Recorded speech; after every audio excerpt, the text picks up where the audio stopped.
One tribe, together we vibe. Good energy, high vibration. Great conversations is what we provide. I am your boy, Barney Boy Trey. This is the Good Folk Podcast along with Boss Pretty.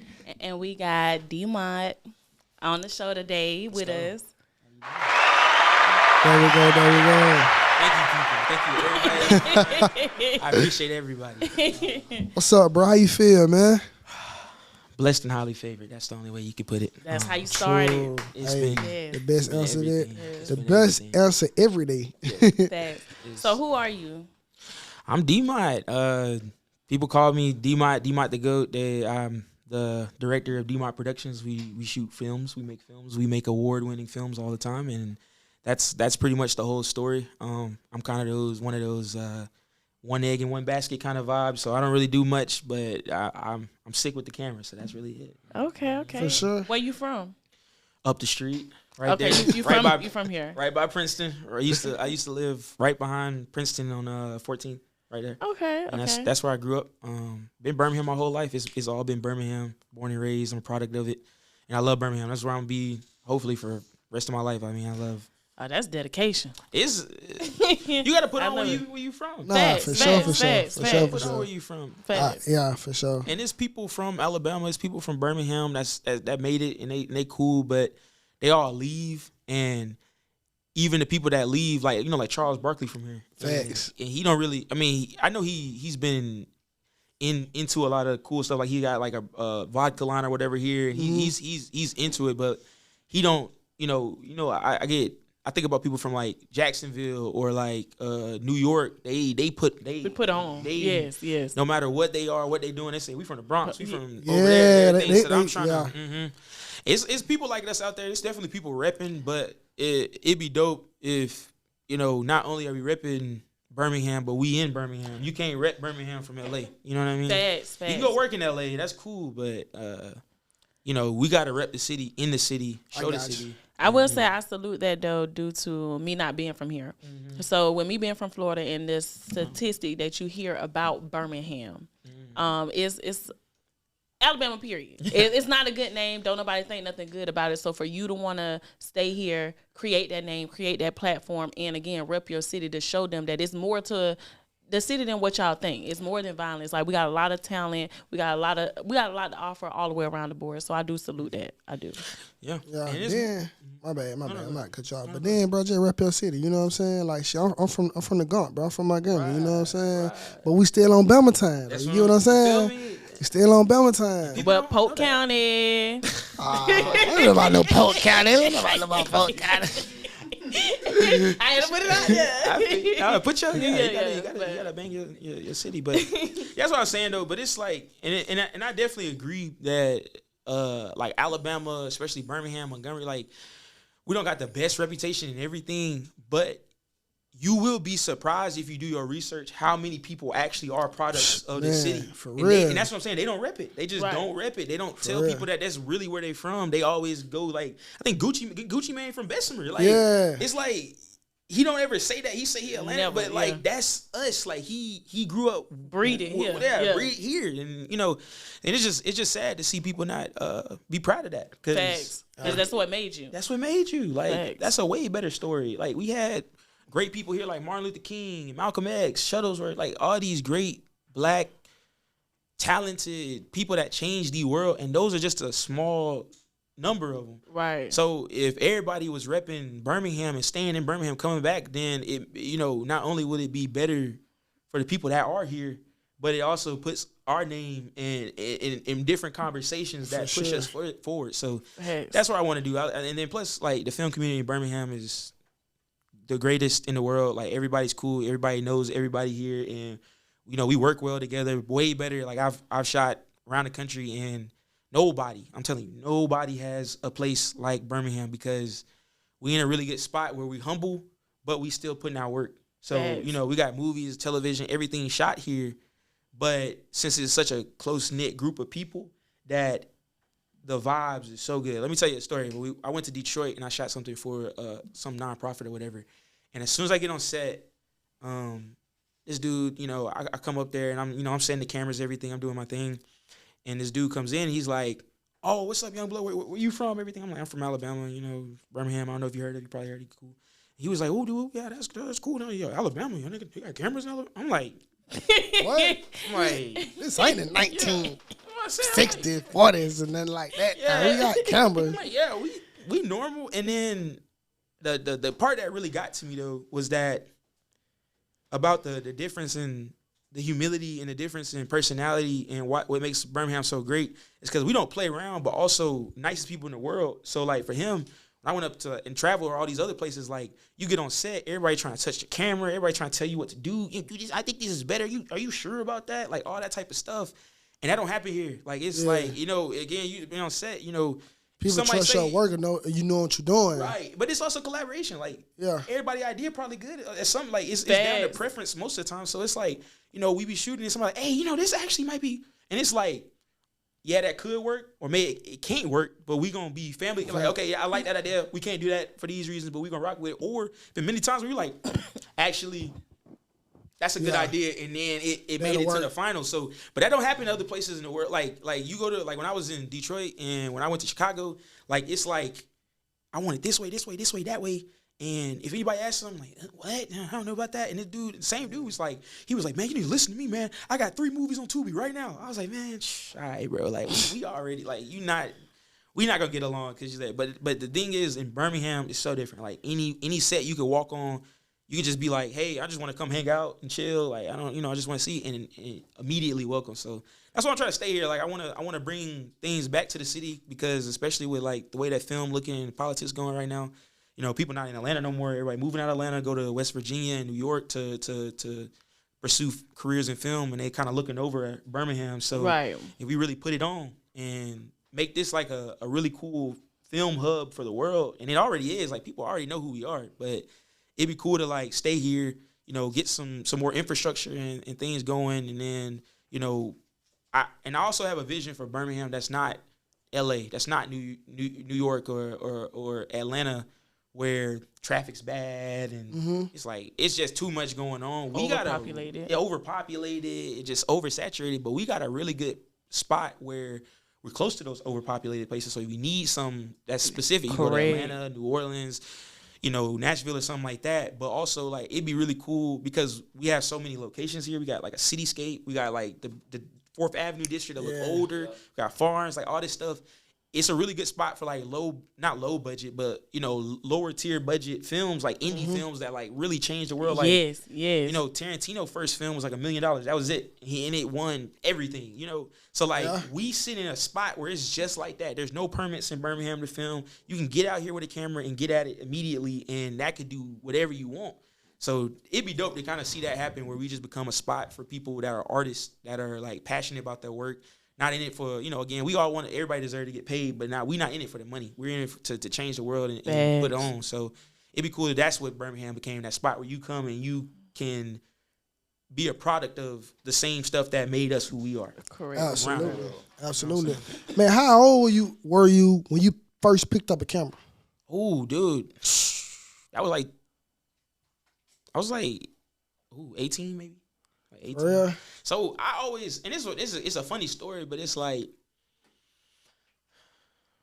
you know, especially growing up where I'm at, when you grow up, because again, I grew up right up the street. You grow up over here, the only way you can think of getting out of here, not in a bad way, but you know what I'm saying, like to make it, to be successful or whatever, you think you got to be a doctor or something. So in my head, I'm like, I always made little funny videos with my friends and stuff, and you know, I used to do like the basketball team videos, you know, the little funny stuff like that.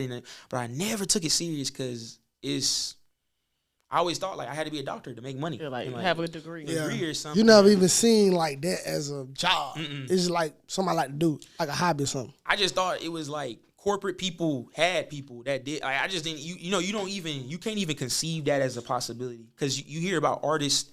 And you hear about, especially the great people that come out of Birmingham, it's not rich. Like, you know, we're not thinking like Martin Luther King was like, he was balling. Or like, you know, like people like our people that we really put on you just think, oh, if I want to get to the point where I can make some money, I got to get a degree and I got to take over some institution and I got to basically just do what these white people doing. Some got to be big. Got to be big, right. basically. But it's not, though. It's like that's, I remember when I was in college for psychology, and because my mom a therapist, and it was cool, and I did want to help people, and it was a very interesting subject for me.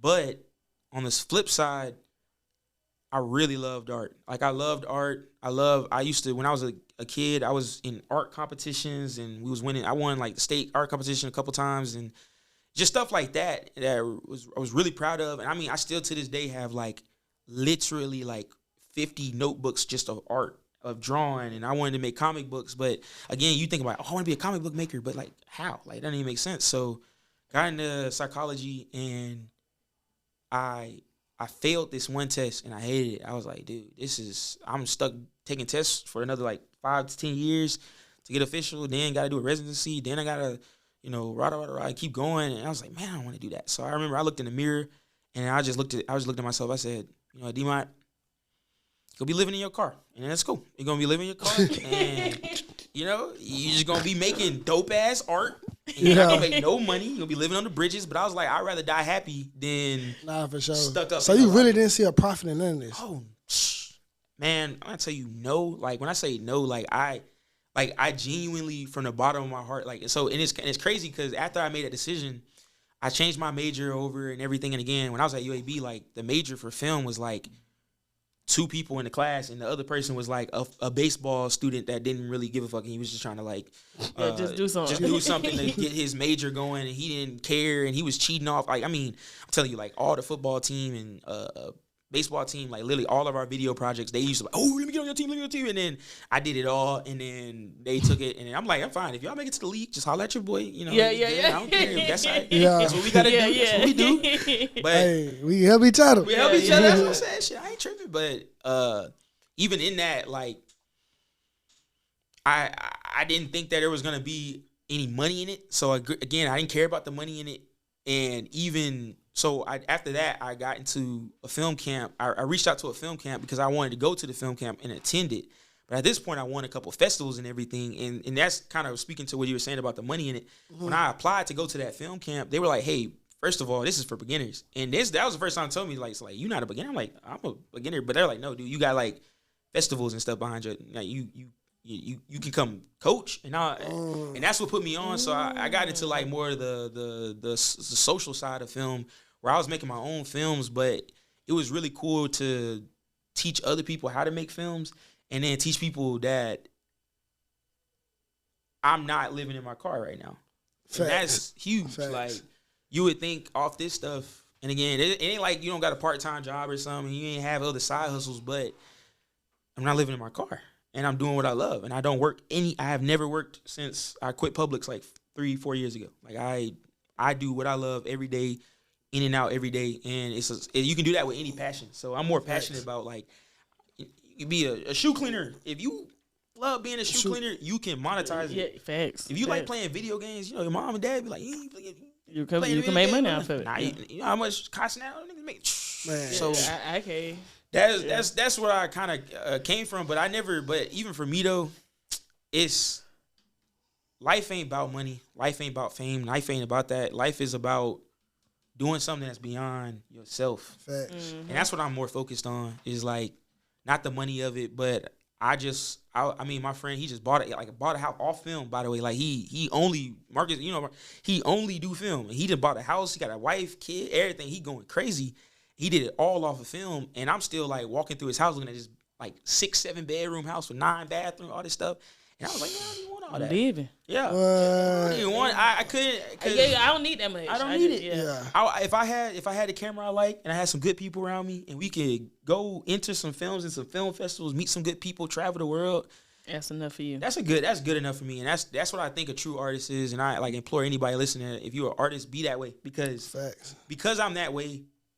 I've been more susceptible to more projects, more opportunities, more things, because I never asked about the money part. The money part is something that like my mentors forced me to do. Like, genuinely, like I'm like, bro, I don't really care about the money, But I know you get paid off this. I gotta like I don't know if y'all know T Marie, but she's one of my mentors and I love her so much. But she was like, next time you take a gig for free, I'm gonna smack you by yourself. So I was like, okay, cool. I'm gonna try to monetize it, make some money off this. And also just like helping people helping yourself understand your worth. Like, man, listen, bro, I'm looking at this differently. I can get paid off this. I don't have to be a doctor to get doctor money if I just pursue this. Facts. You get what I'm saying? So sometimes we need them coaches, we need those people that believe in us, but they see our value that we kind of overlook. Facts. Because we just fall in love with the passion of just doing things. Facts. That we don't even see the profit of it. And then once we realize like we get money off of it, it's still not a big deal because we still will do so much out of heart. You get what I'm saying? Right. But you always got to know your value. You got to know your value. And even in that kind of world where it's like with the money and everything, it's really fun to wake up in the morning and not have to go to work. You know what I'm saying? Man, listen. Wake up and start editing a video or shoot a video or something like that, and that you love or like. And you having fun with it. Like, it's not even a job. Exactly, and that's the biggest gift anybody could ever give to me is just like, wake up and go make a film, and to me that's not like a work day. It's just like, okay, I was gonna do that anyways. I'm glad now I can pay my rent. And stuff. I don't gotta go work at Publix no more, but nah, it's just a blessing. I love all this every minute of it. I'm like cherishing it. Like people, even when I'm on set, I'm still like I've been a part of a lot of projects, done a lot of things, but I still take pictures every single time I get on because it's like man, this is my life. I love it so much. It's great for sure. Now I think I know the answer because I like art. But what created your transition between drawing art and picture art, like filming art? Good question. You know, and really the answer is just that my mind thinks in video, and that's been my issue with art my whole life, and that's why I never pursued art in that genre because I didn't consider film art back in the day. It is art, but back when I was younger, I just didn't. Again, I thought TV shows were made by like God or you didn't really understand it. Like it's some ethereal that I'm in the West End. It's not in my purview. Like no, so. But when I used to draw, and it's so interesting because I still looking back at those drawings, but like you can see the drawings have so much like perspective and motion. But I would look at it and I'm like, I can't still images. That's why I like photography. That's why I don't do like the still images. It's an art tool, and I love still images. And I think that there's some really talented people that can make a photo almost look like a video with that motion and all that stuff. But my mind thinks in that motion. So when I found video and I found like, oh, you edit videos and like do this stuff. It clicked. So that's why I transitioned. I still have a love for art. I draw all these tattoos that are on my body. Like I still love art and that's still part of me, but like my mentality is just video. Like that's just how I think. That's my way of expression. Like none of in my head is stills, none of it's drawings. It's all like literally like motion picture. Like I don't even get like cartoony dreams. Like I get dreams of like what you would see on the camera, like just like life. So that was a transition. So what's the pros and the cons of that? Like, you know, going through what you like your creativity of your craft. Like, what's the pros and cons of doing what you're doing, being behind the camera? I'm biased, so I'm not gonna say it's a lot of cons because I think it's the greatest thing in the world. But it's not easy and it takes dedication. And the thing about it is like you can't expect to be a filmmaker and not show up at 8 a.m. or something. You can't be a filmmaker and think that you're not gonna be standing there on set for 8 or 9 hours. You can't be a filmmaker if you think that you're gonna get sleep. You can't.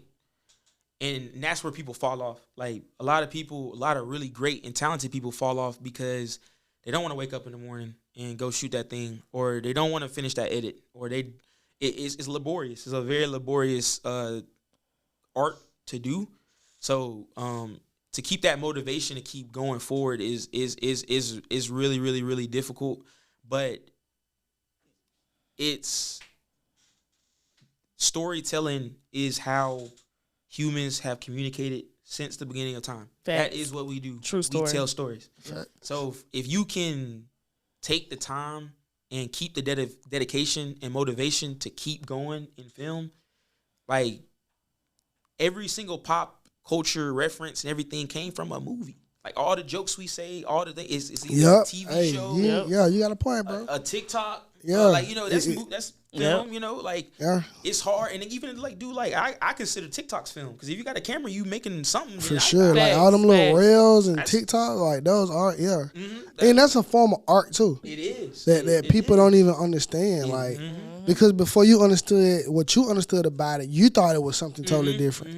You get what I'm saying? Yeah. But then when you tap into it, you see, like, man, like, all of this is art. It's all this creativity right here, bro. It's like art, and it can do so much for us. You know, like Ravizee Media, right? How before you got to Ravizee Media doing their film and working with their production and things like that, what were some of the biggest films that you participated in? I did a couple things. I shot for the World Games. That was pretty dope. Okay. Especially because they were in Birmingham. No, that's big, bro. I just think that was so huge just because it was in Birmingham. Like, it's not like I shot for the Olympics in Tokyo. You shot for your city. I shot for my city in Birmingham, and we were talking about things in Birmingham. That's still big. Man, that's big. And it was just huge to see, like, you know, you don't get a lot of credit for a lot of the stuff you do with those big corporations and stuff, but I was on TV and I was like, I shot that part. Like, I shot that part. But you know you did that. I know I did it. And I got some of the docs we shot about it, so I still got a lot of the references and stuff, but that was pretty big. I shot a lot of stuff. I'm trying to remember what other kind of bigger things. I shot for the mayor. That was pretty dope. That's hard. That was fun. A lot of just bigger companies. Like, I shot some things for Hibbits. I shot some.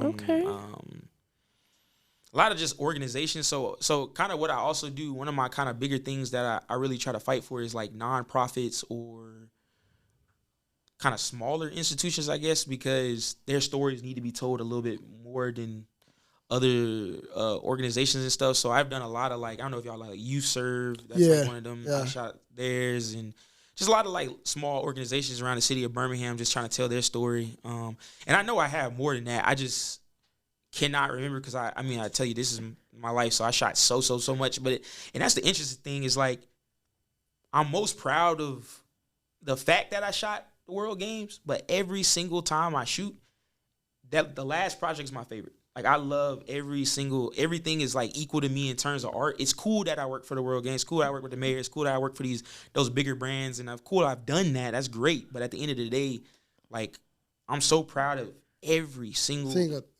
Each one has the same value. Each one has the same, like 1,000%. Like, the logo is cool. I like the logo. Put the logo. Hey, y'all know I'm official. But for me, it's like I'm just happy about the art. Like, the art. No matter who did it, I mean, some of the short films I made with like $100 camera from Walmart, I mean, to this day, I still look back at and am so proud about it. That is something that, man, that's true passion. That's really true passion. Man, you got a real deep passion for it, and that's good. And that's good. And it's dope, bro, because like it's in you, bro. Like it's just a part of who you is, bro. You like art, like that's just something that's you're infatuated with, and you always give your best when doing the work. So tell us about like how it was working with Ravizee Media, me and Devonta, developing that relationship and being on set with those guys. It was amazing. Again, so like, you know, working on a lot of sets, a lot of big people, a lot of all this other stuff. It's fun, but shooting this was real. Like, we really with the people that's really we talk, like, it's us, and it makes you almost more comfortable because I'm from here, and you know, I do a lot of other stuff, and I gotta be professional sometimes. I can't let my real accent show all the time. But this was a shoot where it was like it's real. It's real film. Yeah, it's Birmingham. This is real. Cause going back to like the origins of filmmaking, like when cameras first got around, people kind of looking at it like it's witchcraft, right? Like, it's like, how is this moving? And they used to call them talkies and stuff, and it was like, this ain't ever gonna be real. So people was taking these cameras and jumping fences and doing this experimental stuff, and that's the root of filmmaking. So it's cool it was so fun to like be in Birmingham making good trouble, you know, cops done got called a couple times and all that. You know, that's real filmmaking. When you got a pretty little set and you got everybody running around and PAs and coffee and all that stuff. Yeah. That's cool. That's corporate, that stuff. But the real filmmakers, real artists, real people that really make films and really are putting on for what they're trying to do, these are people that are like, hey, let me call my homeboy and see if we can get him to bring his pickup truck and we're going to try to flip it over this thing, but we're not going to tell everybody we're going to do this. And then I got to do this to get the shot and stuff like that. That's where improvising. That's where the real stuff came. That's where some of the greatest films, any of the great films you've seen are never the big budget ones. They're not the ones that cost $30 million. We love those, but the real films that we really love and really stay with us all the time, there was a very passionate director that wasn't just reading off a script. He was living it, and he was with everybody making them live it too. So that's what I feel happened with this whole shoot is just real people telling the story of stuff that really happened in Birmingham too. You know, it's dramatized, but it's real. Like this is real issues that we dealing with, and with people that was really there. And so to be, you know, and not to speak too much on it, but like to sit and having these conversations with people about like this is. Oh, that's why we doing this. Yeah. That was your folks. Okay. Yeah. Like a lot of these stories more relatable. Right. That was really eye opening for me, and then also I appreciate Devonta so much for allowing me to stretch my like skills too, because he doesn't. You know, we build shot lists, we do our thing, but a lot of the stuff we do is also he like. No, I trust you. I know how you get down. So, and he appreciates the work I do. So it's nice to be able to have that. Not every person you work with has that trust with you. That like, hey, I know you do your thing. So this is the vibe we going for. This is the type thing we want. Make it happen, and then we made it happen, and it turned out. I mean, it turned out perfect. Like I thought it was. I think all these shots. I mean, I think there was one scene that we cut. Unfortunately, because something happened and I forgot, and like time ran, I forgot what happened. But I mean, it was just so cool to like really have a chance to build out like this room we had. We had fog in it, we had a light set up, and we had dolly movements. We had just everything that a filmmaker would want to do on a low budget. You know what I'm saying? Like just real gritty filmmaking. And I ain't have to have nobody, you know. About it, you know right. We on the same accord about everything. It's just so. It was just. I'm just excited to keep it for season 3. I want to shoot season 3 and just go even crazier, you know, and you know, show people again that these just use the words I'm gonna use, but these niggas from Birmingham, they done did some shit. Right. That's what I want people to say. Shit, these niggas done did that. Okay, sure. I didn't know that. That's what we get every time. It's like, oh, I didn't know that y'all was doing that. I didn't know that's what. Like, man, bro, when I first found out about the 5 Lil Penguins, bro, I didn't even know that shit was in Alabama. You know what I'm saying? I'm a big fan of my state, bro. You know what I'm saying? Like, I'm from Montgomery, true enough, but, you know, I'm building everything here with you guys, bro. You know what I'm saying? I'm expanding just to be able to go back to Montgomery and, like, hey, listen, these guys from Bama right here, man. You know what I'm saying? You see this? These guys from up the road, bro. You know what I'm saying? Like, let's create something like this, bro, and just all come together as a community, as a whole, bro. And we'll be, Bama be like Hollywood, bro. Telling you. We could be like, just all the talent that's here, cause like it's nothing to do if everybody just stay together. And just when you got guys like Devonta Ravizee, bro, that can put together a team, bro, put together these casts and be able to tell stories, man, it's so ironic because it's like this everyday life for us that we see anyway. You get what I'm saying? We put on the big screen, we find guys like you that's phenomenal behind the camera. You know what I'm saying? To make these things pop and make it look how it look. Man, it's just amazing, bro, just to see the growth and what it could do, man. You know what I mean? It's growth. And it's dope that it's happening here. And I really hope that we can keep building on it and make it better and better and keep going. Because, you know, like, even, like, another example, like, the Daniels, so the guys that directed Everything Everywhere All at Once. I know I saw that came out, but they won, like, the Best Picture in the Oscars. They're from Birmingham. They're For real? Yes, they were born, raised here. They, you know, Sidewalk Film Festival. It was in Sidewalk Film Festival. They came up through us, but they moved somewhere else and won their Oscar. So that's what I'm saying. What if they didn't move? You know what I'm saying? because nobody's saying, oh, that's a Birmingham director that won that. They just saying them guys. Yeah. Won it. Right. So that's what I'm trying to do is like, oh, like this is Birmingham. Yeah, exactly. Right. It's just not a director or Right. a filmmaker like this Birmingham film. Like Spike Lee, Spike Lee. Yeah. When you say Spike Lee, you know where he's from. You know Brooklyn and all that. Like that's he not just a director. He is this black director from New York. Like that's this whole vibe.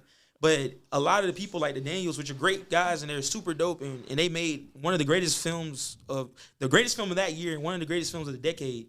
But again, it's just sad that they never say what. Maybe they did say it in some interviews and stuff, but like I would love to see somebody hold up an Oscar and say, "Birmingham, Alabama, we did it," and I'm coming back to Birmingham, and we're gonna put on a party, and we're gonna show everybody that we did it here, because then all the other kids in Birmingham gonna be like, oh, because everybody watched that movie. It won the Oscar. You know what I'm saying? Yep. Like, if they knew that this guy really went to so I was in Sidewalk this year and in last year, but it's like for the kids that got in Sidewalk for the first time, if they knew that like in the 10 years they could be on that same track that those guys did, I bet you a lot more of them wouldn't quit. Facts. I bet a lot more of them wouldn't think they was gonna be living in their car.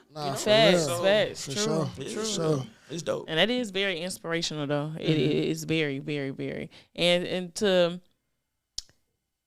see your growth and your transition, and again, you not give up and be in a area in a platform where you're at, starting as a child, and again to see your transition from drawing art to filming art to being on different platforms, working with different people. But what I admire the most is your humbleness. Through everything that you've experienced, every platform that you've been on, every opportunity you had, everything that you said has been humble. And I admire that. Appreciate it. It's just, but it's humbleness, but it's also being hungry. You know what I mean? Thanks. Because if you hungry for it, you can't boast about, oh, I'm on Amazon Prime. Like that's not gonna get you to an Oscar or an Emmy or something like that. You know what I mean? Because so for me and my mentality is like, part of it is like humbleness is like definitely like paramount for me, but also it's like I gotta keep reminding myself that even though I love what I just shot, I gotta double it to get to where somebody else that's not my skin complexion is gonna get in. I know too many people that immediately, oh, Netflix, my brother, my brother worked right, HBO, right. He said they got a little film grant, we're gonna do this like stuff. And that's great, that's dope, that's all that. But I know for a fact, I don't know nobody that's in upper echelons of that stuff where I can get funding and start doing whatever I want. Right. And I ain't come from a background where we just got money in the savings account that's like, okay, well, I'm drop $50,000 on a short film or something like that and just go at it. So part of it is also just by recognizing, like, appreciate your accomplishments, but also remember, if you only are appreciating your accomplishments, then how can you accomplish more? So that's what I'm thinking about. Is like, this ain't where we want to stop. That's the only reason I'm staying in that mentality, because I want to just and rank up, and that's what we're doing though. I swear, like, and D, he'll tell you too. Like, I think from the first time we shot, like the first day of shooting to the last day of shooting, like it was. Again, it's part of it, getting to know each other and stuff, but like we developed. Like I really do think we got better, we got stronger. We started off a certain area and we was like, hey, I want to try doing this more. Like we really wanted to have a lot more motion, make things feel a little bit more dynamic. And then as we keep on growing, I'm excited to see as we keep on progressing with this project that, we keep going bigger and bigger and bigger and bigger and bigger to where it's undeniable. Facts. Sure, for sure. That. Hey, man, we got to wrap things up, man. But, bro, I appreciate you for coming through, man. And before you go, man, just leave some advice for the youngest, man, that's growing up, man, that has this potential and the talent that you have, bro. And just lead them with some advice to tell them, like, that it's possible. Mm-hmm. You know what I'm saying? Which camera I'm at? Vision. Middle one. I'm going to look at the camera because I really hope that y'all feel me when I say this. I got this tattoo. I don't know if it's on this side or this side, but it's Philippians 4:13, and it say, "You can do all things through Christ that strengthens you," and that is a fact. And I just want everybody to remember that even though you might have a different background, you may not have the same opportunities and opportunities that other people have. You can create your own opportunities, and it may take longer, it may be harder, It may be an uphill battle and everybody may say no, but if you keep making great things, it will become undeniable and you will accomplish what you have to accomplish. And that is the whole story behind me and what I've been doing. It's been pretty much a one-man band of one person with a dream, and I'm setting these goals to, I want to shoot one film, and I want to get in a film festival. Then I want to get on a streaming platform. Then I want to hire more people. Like setting these small goals and accomplishing them one at a time. And I'm getting closer and closer and closer every day to the point where my people are telling me, hey, slow down, because we doing too much. So I really want everybody to remember, if you're young, and it don't matter if it's film, it don't matter if it's acting, it don't matter what you're doing, find an attainable goal and accomplish it and do it again. And then before you know it, you will be exactly where you're supposed to be. Facts. God gonna give y'all the tools you need. Now, I'm not gonna lie, I do got one question before we close out. It's so off topic. No. Tell me about your rat tail. Man, I want to know this is I don't even know if it, like, I didn't even know it was called a rat tail until people kept asking me, and I never really named it or nothing, but I had a long, it's actually got cut and I restarted it, but basically back in 2020 with all the Black Lives Matters and stuff, my friend, he's from Nigeria, and his folks over there in his tribe, or I don't know how exactly, because this is long again, 5 years ago, but they all wear, they have freeform dreads, and they all have these beads that are wooden beads, and his grandmother brought some back, and she was like, these are for good luck and prosperity, and it was really cool. I had like different colored ones going down it. And they're real wooden beads from trees that were growing there, and there's ties to family and our African culture and everything. So it was full of that. But then, of course, because it was real wood, it just started, like, the beads broke off. Yep, they started cracking. So when they cracked off, and it was getting longer, I just cut it, and I was like, whatever. Like, it was a cool vibe. But then I really thought about it, and I was like, for one, I don't want to look like nobody else, because when I'm walking down the street, I don't need nobody else to confuse me for nobody else. And then for two, I got to be proud of my culture. Like, I don't particularly, my dad has really long dreads and, like, literally to his feet. Like, and I think that's so dope, that, like, Black culture and everything. But I'm just kind of not that person. I don't really, Facts. That's not my style. Kind of, I'm cool with them. Like, I would get twisted or something, but not right now. So I kept it as like a reminder that, like, of the culture. Like, I may not conform in every single way to the culture, but this is like one thing. Like, my hair is still nappy like everybody else, and I still got locks like everybody else. But it's just also just like something that's signature. Me. You know what I'm saying? I got bright blonde hair. You see me when I'm coming through anyways, but I just want people to know where I'm coming from too. Like, it's not just a style choice. It's more of like, I want to feel connected to my community, even if it's just one. Maybe it'll become two one day, and then maybe it'll be a full head, and then maybe whatever. But at least it's a start, and people know that's what we're coming for sure. Excuse me. Let everybody know where they can find you on your social platforms, bro.